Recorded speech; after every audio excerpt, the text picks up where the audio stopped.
stomach acid is getting regurgitated out. This is a stress related disorder.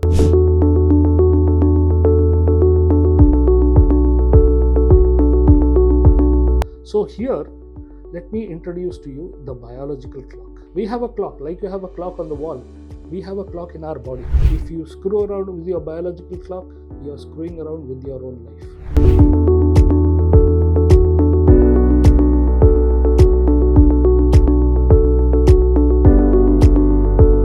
So what I meant to say is that you eat at the same time every time. You sleep at the same time every time. Don't accept a job which tells you do night shift on this week, do day shift on the other week, do graveyard shift on the other week. No, that is the easiest way to kill yourself.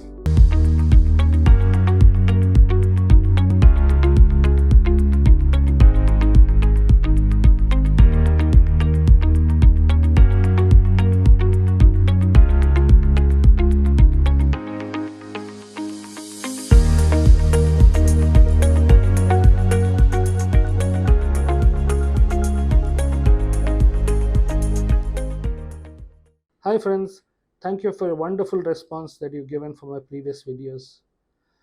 So last time we spoke all about allergies. Today we'll be speaking about another condition called GERD. So before we go onto that topic, let me thank you for the wonderful response, and I will urge you to please, after you've finished seeing my video, please comment on what you need, any other things that you need, and I will be there to help you. I respond to your answer you, and please share this video as much as you can so that I can help as many people as I can. So now going on to the topic, GERD is gastroesophageal reflux disease.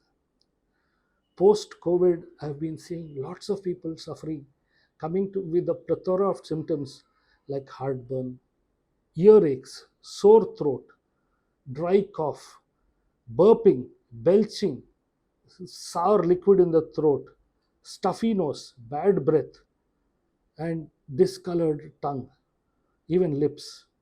So all being the same symptoms. Basically, they're all symptoms of the one condition, when stomach acid is getting regurgitated out. This is a stress related disorder. So when you are under any stress, whether it is physical stress, emotional stress, or even your psychological stress, everything put together can translate to your body, telling us a lot of things. So here, let me introduce to you the biological clock. We have a clock, like you have a clock on the wall. We have a clock in our body. It is programmed in such a way that you are programming it in such a way that you eat at the same time, sleep at the same time. So keep this clock running properly. If you screw around with your biological clock, you're screwing around with your own life. So what I meant to say is that you eat at the same time every time. You sleep at the same time every time. Don't accept a job which tells you do night shift on this week, do day shift on the other week, do graveyard shift on the other week. No, that is the easiest way to kill yourself. You will just, your stress levels are going to go up, and ultimately it's going to kill you. That is what is happened. Many young guys go hitting the gym and then popping off. It is nothing else but stress, and stress because you're not eating on time, you're not sleeping on time. So if you want to take a shift, a graveyard shift, go ahead, do it. But train your biological clock to continue to that shift. Don't change, don't have immediate changes. At least have a 3-month gap between shifts. This is my advice. And please share this video with your bosses if they don't understand. Right. So now, what do we do about GERD? So one is diet. When it comes to diet now, you have to focus on eating right. One is cut down on your sour food, spicy food. Avoid stimulants like tea and coffee, alcohol and tobacco, fermented foods, right? And go on a high fiber, low protein diet for at least 3 weeks, because that is what it takes for your throat to heal. Your throat has now been burnt. That is why you're getting these symptoms. Your stomach is gone for a 6 because the balance between acid and enzymes have got disturbed. So all that has to be restored. There are definitely medicines I'll be giving you, but that is something that is customized to each individual person. But the diet is something that all of you all can follow, and this will even prevent GERD. That is what I've come to tell you today. The first thing is you need to take in 2 portions of fruits, which during GERD, when you are suffering from GERD for those 3 weeks, please don't take anything sour in the fruits. So avoid citrus fruits, avoid mangoes, avoid grapes, avoid pineapples, or kiwis, any of those sort of fruits. So the fruits you take would be in 2 portions. Now, and never take your fruits or vegetable salads along with your cooked meals. You take your 3 cooked meals, breakfast, lunch, and dinner. Suppose a normal day shift person, you take it at 9 a.m. breakfast, 1:32 p.m. lunch, and 7 p.m. early dinner. And the volume of these cooked food will be in descending order: largest meal breakfast, a smaller lunch, and a very small dinner. Here, when I'm talking about size of the meal, it is the carbs in the meal that I'm wanting you to restrict. So basically, cut down your mudde or chapati or rice, whatever it is, cut that quantity down, but increase the quantity of vegetables that you're taking, the water filled vegetable, that is the melon family, the gourd family, and the cucumber family, and the green leafy vegetables in your diet. Cut down the pulses. If you're vegetarian, the pulses, the dals, and non-vegetarian, and of course your paneer and other things. And if you're non-vegetarian, of course all the non-vegetarian are all protein. So cut it down for 3 weeks. Keep it to a bare minimum. The spices, there are the 5 spices called Panchapuran. Vegetarians and especially Brahmins will know this. When they are fasting, they only take these 5 spices.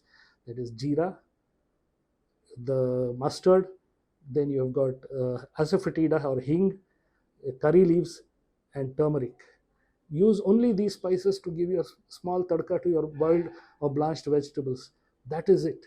Keep it restricted for those 3 weeks. And water intake. Now, the water intake has to be always done 45 minutes before every meal, which means as soon as you get up, have the first liter of water. Then, 45 minutes before lunch, have the second liter of water. And third liter of water will be 45 minutes before dinner. So, around 6:15 p.m. So this is the water intake what I was talking about. Your sleep. Another thing that leads to a lot of stress is all these lights, LEDs, your TV screens, your mobile screens. So program your mobile screens such a way that they shut off at a particular time and again switch on at a particular time. This way, you remember your brain, the LED lights, they are flickering lights. So they keep flickering. So even when you close your eyes, you'll feel the flickering of the lights for a few hours, probably 1 to 1.5 hours after the light has been shut off. So your brain is going to sleep only 1.5 hours later. So that is why another big problem with people stressed up is insomnia. So if you want to avoid insomnia, which is again a stress related disorder, sleep early and shut off the devices 1.5 hours before you plan to hit the bed. Right, friends, I will come, and there are a lot of things I still need to talk to you about, but since we are running short on time, I will be giving you all that in my next video. So thank you, and keep subscribing and following me, and I hope we will all lead healthier lives after watching my videos. Thank you very much.